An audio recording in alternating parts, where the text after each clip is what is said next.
Apa wae polahmu kang ginelar saben dina mesti ana walesane ing donya utawa ing akhirat.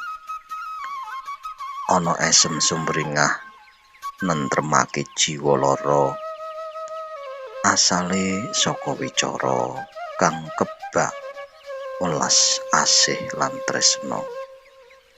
Nanging ana tangis getun kang nabet sanubari amarga lati lan driji nulis wisa kang nglarani.